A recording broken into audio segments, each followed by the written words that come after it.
నేను ఆమరణ దీక్ష చేస్తే 33 పార్టీలు ఈ దేశంలో మనకు అండగా వస్తే అప్పుడు దిగి వచ్చింది ఈ కాంగ్రెస్ పార్టీ. మీ అందరికీ నేను మనవి చేస్తా ఉన్నా, ఇలా కాంగ్రెస్ పార్టీ అనేక విషయాలు మాట్లాడుతూ ఉన్నారు. మేము గెలిస్తే మళ్ళా ఇందిరమ్మ రాజ్యం తెస్తామని చెప్తా ఉన్నారు. ఇందిరమ్మ రాజ్యం ఎవరికి కావాలి ఇప్పుడు నాకు అర్థం కాదు. ఇందిరమ్మ రాజ్యం చక్కగా ఉంటే ఎన్టీ రామారావు పార్టీ పెట్టి 2 రూపాయల కిలో బియ్యం ఇచ్చేదాకా ఆకలి కడుపులతోనే ఉన్నది కదా మన రాష్ట్రం, మన దేశం. అందువల్ల ఇందిరమ్మ రాజ్యంలోనే కదా ఎమర్జెన్సీ చీకటి రోజులు వచ్చినాయి.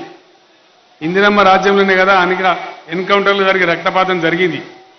ఇందిరమ్మ రాజ్యంలోనే కదా మన తెలంగాణ ఉద్యమంలో 69లో 400 మందిని కాల్చి చంపింది. ఇవన్నీ కావాలని మళ్ళా కోరుతా ఉన్నారు. ఇది ఎట్లా ఉందంటే తద్దినం ఉందని భోజనానికి పిలిస్తే రోజు మీ ఇంట్లో ఇట్లనే జరగానన్నాడు వాడు.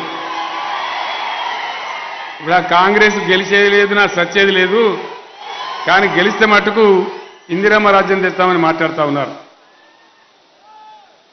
తెలంగాణ రాష్ట్రం వచ్చింది. వచ్చిన తదనంతరం మనం పని ప్రారంభించుకున్నాం. రాష్ట్రాన్ని అనేక రకాలుగా ముందుకు తీసుకుపోవాలని చాలా విధాలుగా ఆలోచన చేసినాం. మొదటిలోనే మన శత్రువులు మొదట్లోనే ఎవరైతే సమైక్యవాదులు ఉన్నారో వారు ప్రభుత్వాన్ని పడగొట్టాలని కుట్రలు చేసినారు. ఏంద్రా బాబు ఎందుకు నిధులు పెడుతున్నారు మీరు? ఆగండి, మీరు ఆగండి, ఆగండి, మీరు ఆగాల.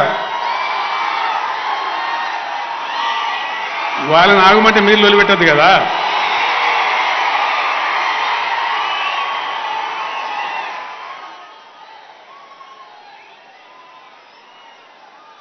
ఆపాలి, ఆపాలి.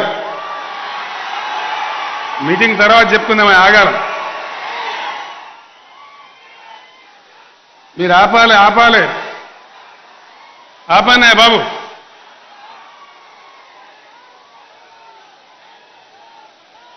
ప్రతాప్ వాళ్ళ దగ్గరికి పోయి చెప్పు.